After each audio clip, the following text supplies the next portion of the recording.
Enhla nasezansi lapho usibukele ukhona mbukeli kona lo mbukiso esiza kuwe ngawo. Sithanda ukubingelela bese siphinde sikwamukela kusona lesi sikhathi esisiphinde sahlangana. Siyakhumbuza ke mbukelo sibamba lapha kwi-channel kazwelonke iBantu TV 1 we-channel hamba phambili ekuletheleni izindaba ezihamba phambili lapha eNingizimu Afrika ukuthi ngabe kwenzakalani ezweni sakhile nakwizakhamuzi zaseNingizimu Afrika.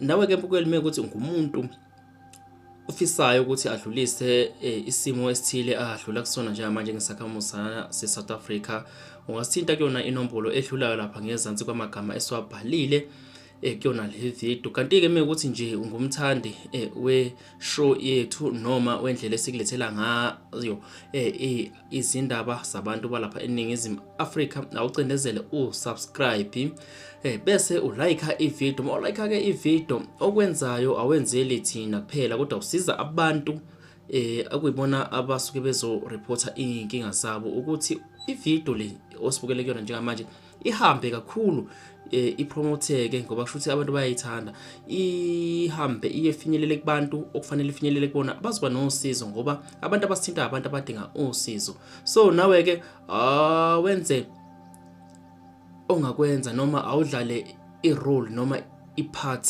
encane nje ngokulike ivideo ukuze iqhubeke iye phambili. Mekuthi vele awunalo usizo noma unosizo, thatha inombolo usishayele noma ushayele yena umnikazi wendaba.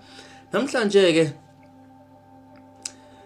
ngishayelwe ngumama, umama ngicabanga ukuthi use Pietermaritzburg kodwa ke angingayisho ngoba sizozwa ngayo ukuthi ukuphi nendawo.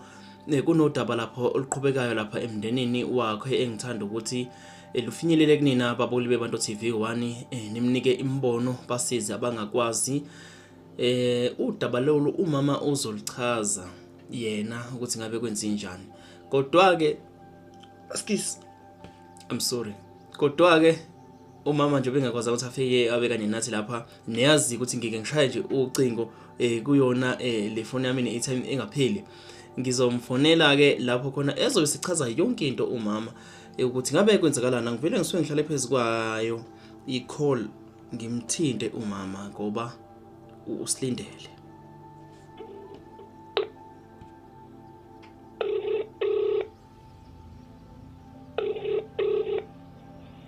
Yebo ke.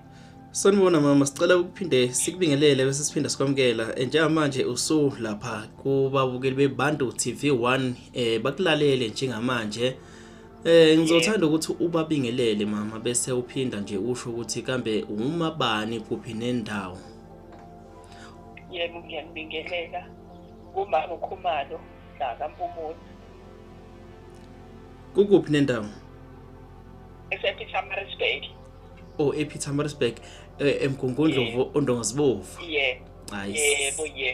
Siyabonga mama ukuthi usishayele. Cha kunjengoba kubucelile mama ukuthi uthanda ukudlulisa udaba lapha kubabukeli beBantu TV 1 uthole imbono kubona. Kodwa nje ngaphambi kokuba singene endabeni yakho mama siza ukuthi kanjani yonke awuthi fahla nje isihloko sendaba. Isihloko sami sendaba umfana wami la wathola ukuthi bakhontrazana njazwana naye khona la endaweni kona kude uyakhulelwa ke intombazane bayibelwa ke kodwa ke kwangazi usizo lethwa la ekhaya kodwa yagcina ke hayilethe kwenye indawo sekuyini kodwa babesafunda ngalezo khathi kona nami ngangayazi ke kahle intombazane ifika lana ngangenqamba amanga kodwa ke mayisithola ke ingane lentombazane lapho ke qhubela umfana akayi kwayiphela yonke kusho ukuthi mase khutshela loyo mfana hayi akulunganga mesizele ingane umfana eseyibona ukuthi hayi engathi akuyona. Kusho ukuthi mina ngeke ngitshelwe abantu ke nje ukuthi hayi bo mama uKhumalo ingane yakho lapha yana kangobani uyibona yini. Hayi ngithi mina ngisho ukuthi ngangakaze ngize ngiyibone angiyazi nje bandla kuze kwaphela 2 years ngingayazi kodwa bonke abantu endaweni bengitshela kodwa ngingakaze ngiyibone. Nginganakile nje futhi ukuthi hayi abantu bangabona ingane efana kanjani. Kuze kuthi ke nami ngelinye ilanga ngize ngiphela ngoba nabantu laba kade bengimisa. Ngize ngibone uma wengane ethawini ngilahle nithi nayi ngakwesikhulumo kwesixoxo ukuthi naku ngizwa ngabantu beke bethi ingane engathi yakami kwenze kanjani. Athi intombazane cha ma ngase ngihlukene nomfana wakakho nontuthuko ngase ngihlukene nje ngaye hayi ngithi naye kulungile ke ngiyabonga-ke bangikhulula le nto bengidla ngoba sengikhathele abantu bonke bengifile. Hayi le ngane isencane kino-2 years kusho ukuthi-ke kusenjalo nina athole umshado azwane nomunye umfana ngimazi ukuthi walapha ashade ahambe nayo le ngane ayokwakha nayo lapho-ke. Mhlawumbe-ke le ngane kuleke bengitshela-ke nje abantu kodwa hayi angisanakile ngoba sengikhululeka-ke mina.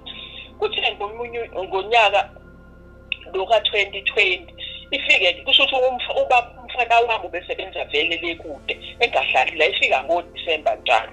Kusho ukuthi le ngane itshelwe womalume ngoba itshelwe womalume u-aunt ukuthi wena ubaba wakho thina siyamazi ukuthi wada kanje bayidirecthe-ke ingane ngoba iyona ezeyahamba yaya kuyena ubaba wayo ifikile kuDisemba yayilahla ingane. That's hayi mina ngizwe kuthiwa kanje kwasho ukuthi nomfana wami vele unalo ulwazi uyayazi le ngane uyalazi impela akaphiki yena. Wazi ukuthini umfana wakho? Ngiyacela nje ungene ulimi mama ngoba usulokho njani usuhambe kakhulu okunye asakulandeli ngoba asalandeleli ngoba bengithe ngicela nje wenze kube ihloko khona sokwazi ukuthi indaba yakho sizwe kahle. Umfana wakho wazi ukuthini ngengane yini ayazi ngoba unalo ulwazi lokuthi nayo intombazane kwakwazona nayo ngalenje ukhathi.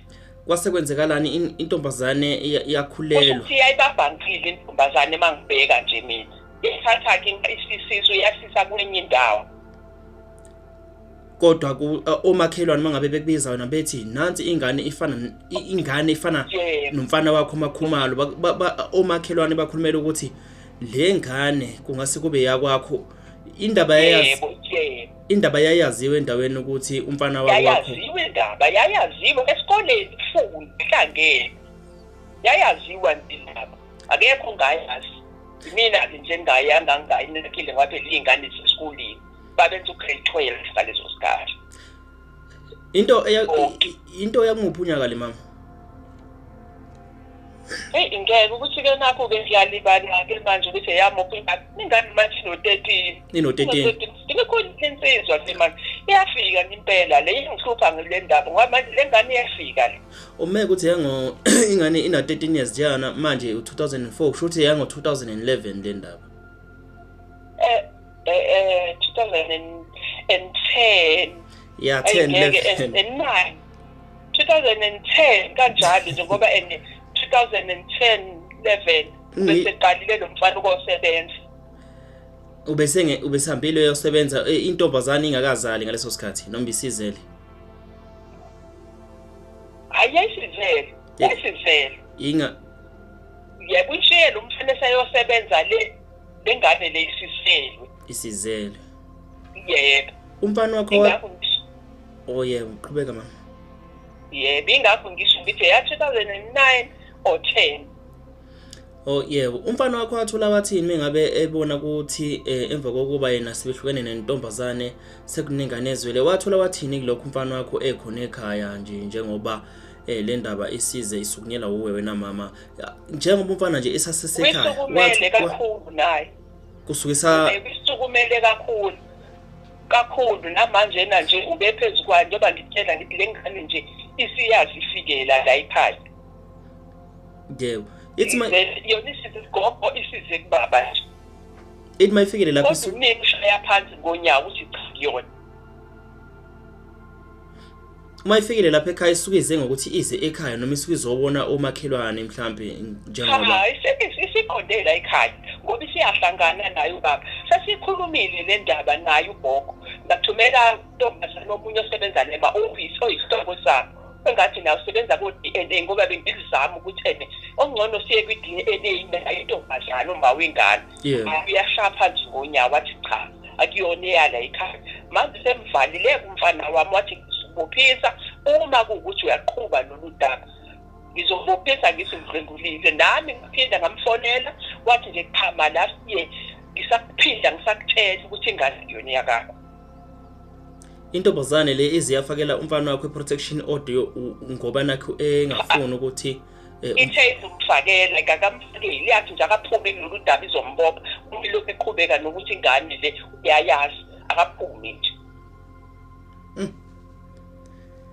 Manje sikuleyo inkinga ngoba le ngane iyafika la ekhaya ize nje yona kubaba ogogo nje manje kodwa isuke yeqile ukuba bengazi ogogo bena noma wayi ngoba ugogo uvuna unina wayo ukuthi afuna ukuthi aphume lobala naye ngengane kodwa usefikile la ekhaya kulethile abantu wathi hayi abantu bayafana ngenzeka nje abantu bayafana.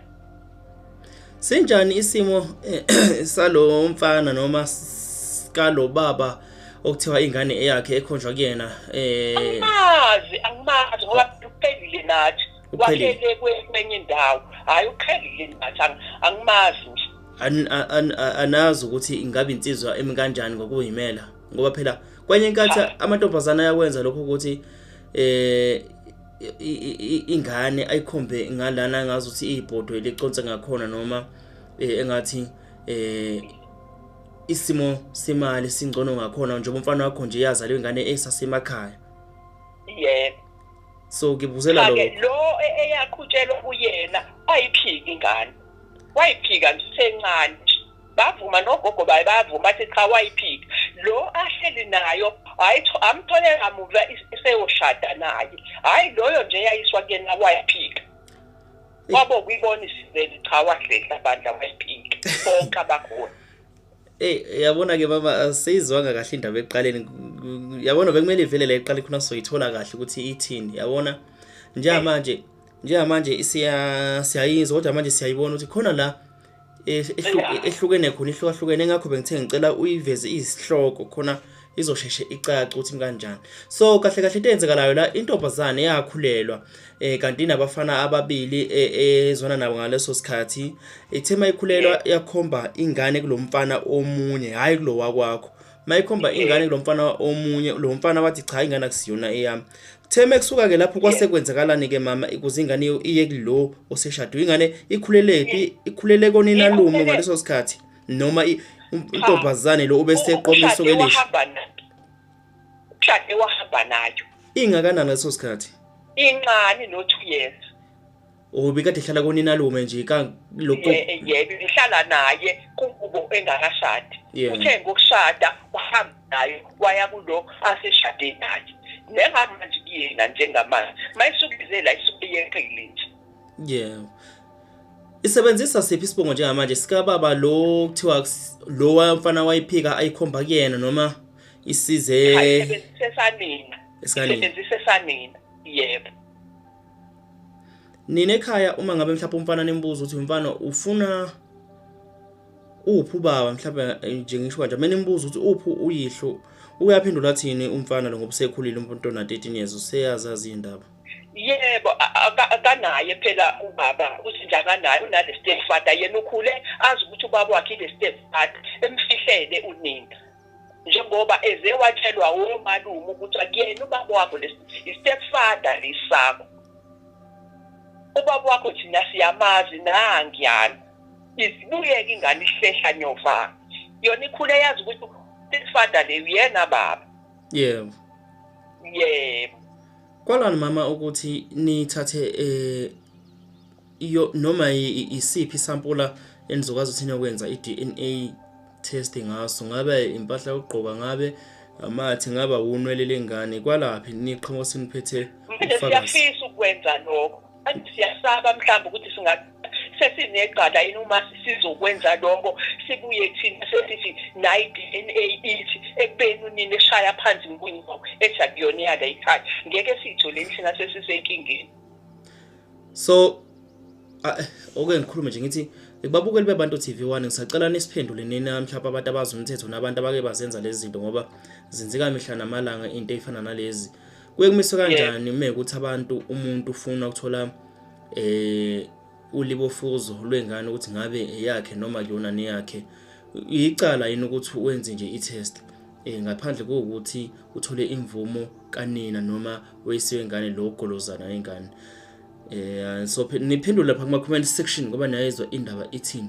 Kodwa ke mama nina nike na usebenzisa umthetho ukuthi nithole ukuthi ingane ngabe yasekhaya noma cha ngoba phela ikhona lokho njani zikhona izinkantolo ezithinta abantwana ezithinta ama families ngicabanga ukuthi odabeni olunje zingangenelela?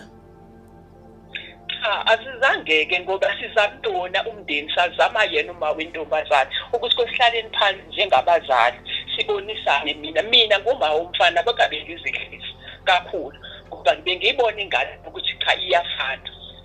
Angizange sizizame ngoba nabo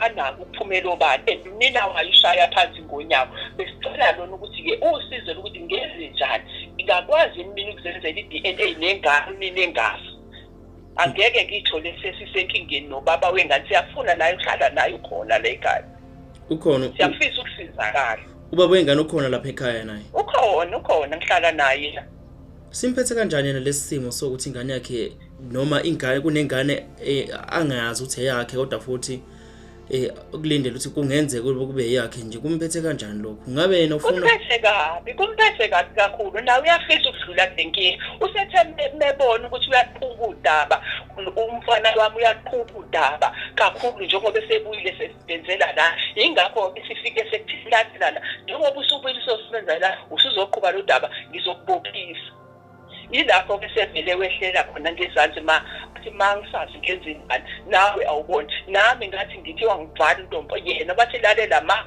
akuyona yakhe ingane ngicela uphume kusho untombazana yebo ay lolo daba lidinga abomthetho impela lidinga abomthetho kodwa ke abantu abazumthetho ibona bazophendula odaba olufana nalolu abantu abaziyo ukuthi makunjena kuye kwenza njani into ejwayelekile lezi eningizimu Afrika eSouth Africa mbukeli lapho ngasekhaya njengoba ngikutshelele ukuthi cha abantu abasithinta abantu abasuke befuna imbono yenu befuna osizo lwenu so nike nikhuphuke lapho kwi-comment section nisho ukuthi ngabe kumiswa kanjani ke uma ngabe izinto zimi kanje kakhulukazi labo abantu abazi imithetho noma abantu abakawe badlula esimeni esifana nalesi ngaphandle ke mama kokusebenzisa umthetho noma ngaphandle kokuthi nizame ukuthi nenze iDNA test yiphi eminye imizamo enike nayenza mhlambe ayikho sisadidekile njengamanje sisahleli nje sididekile nje angazi ukuthi kumpi manje kufanele sibenze ngoba sizamile iDNA sizama nayo ugogo nayo uma wengane njengoba ngisho bashaya phansi ngonyawo savele sama lesimile ke nje manje kuyisimo iyona ingane iyafika nje la ekhaya isigogo izekubaba ekhaya kuba bayinqabeli no uthe iphuma ingasonga ya isibebe iyeqile akutanga kukhona la endaweni yebo iyeqa nje ifika ihlale leso sikhashana ihambe bengazi hayi isimo esinzima ngempela lesi siphathe emndenini yombili ngiyafisa ukubuza nje ukuthi sinjani isimo phakathi kwalemndeni yombili ngaphambi kokuba kuvele ingane noma emva kokuvela kwengane sinjani njengamanje isimo uma ubheka kulesena niphila kusona phambileni cha besingazani sikhelelene kodwa isendaweni ukuthi indawo phela inkulu kona kwindawo enkulu noma kusithele ngale nami bengekona umndeni ebengikwazi ebengujwayele njengoba ngisho ngithi uyiba nganyana nje uyakhona bona izingane zayihlanganiswa isikole siphakathi nendawo sazane njengoba sekuvele lenkinga ke nje yalengane hayi kuyazwakala mama hayi lolu daba lakho usulubekile luzwakele okwethu kudlulisela kuphambili nje ukuthi lifinyelele kubantu abazokwazi ukubaphawula into engizoyicela kwena mama ukuthi unginikeze imvumo ukuthi ngisebenzise ama contact details zakho kubantu abangakwazi ukukufonela ukuthi kwenziwa uzokwenza kanjani and then bese uhlala lapha nawe kwiBantu TV 1 ubheka kwi-comment section abantu ababhala ukuthi bazobephendula bethini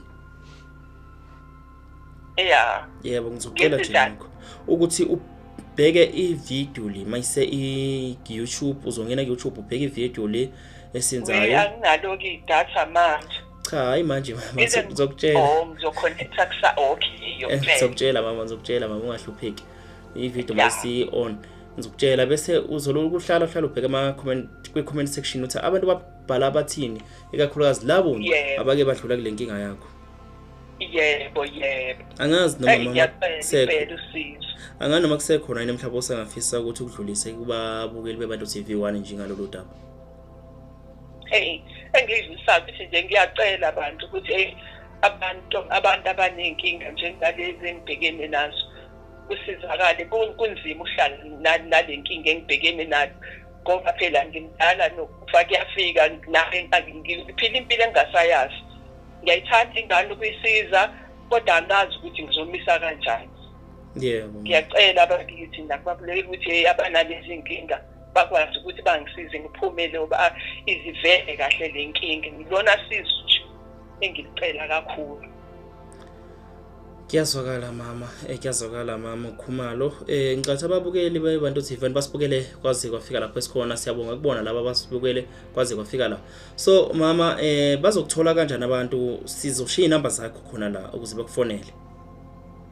Yebo. Inombolo enginayo ke ile kade ngifone ngikhuluma ngayo manje. Hayi akunankinga ngizoyibhala nje ngizosebenzisa yona. Yebo. Ngiyabonga ke mama. Nilale kahle ngoba bese kusebusuku senilala.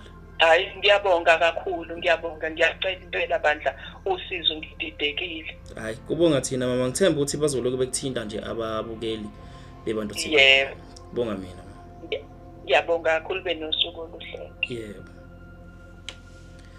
Kunjalo ke babukeli beBantu TV1 besikhuluma nomama lapha ePietermaritzburg obhekene nanyakanyaka ukuthi umfana wakhe ngekhathi zakhe zasesikoleni uke waba nentombazana azwana nayo kwaya kwavela ingane kusona leso sidididi kwakuba intombazane ingane le ikhomba komunye umfana obengaziwa umfana lona ekade ephila naye umfana kaMama Khumalo elindele ukuthi ingane kuzoba yakhe intombazane yami wayikhomba kweomunye umfana lo mfana wayiphika ingane kuyaba intombazane ithola omunye umfana futhi emva kwalokho ingane lena ihamba yayohlala nabo bashadile njengamanje baphila impilo ye-happy family. Umfana lona kaMama Khumalo usadidekile ukuthi kwenze kanjani ukuthi ingane ikhonjwe kwenye indawo ekhona kuyena obekade asiwa njengomfana okuyena oqondene nale ntombazana. So injalo ke indaba anihlabeni ulawule nisho ukuthi kwenziwa kanjani ke uma ngabe sekunjena ngoba nabakubo kwentombazane noma komalume wengane lena engazi ukuthi ubaba wayo ubani kahle bayala bayaphetha ngokuthi kwenziwe ulibofuzo iDNA test. So mekuthi ke babukeli beBantu TV bakhona bayibadlula lesimo baye basithinte noma bathinta uMama Khumalo babhale kwi-comment section abanye sibone ukuthi siqhubeka kanjani nale ndaba ukuze izohlahlaleka ihlangane ihlukane phakathi kuma wengane ingane ubaba wengane. So siphinde hlangane kwenye ama video alandelayo ungakhohle ukuthi ulike and subscribe, share the video.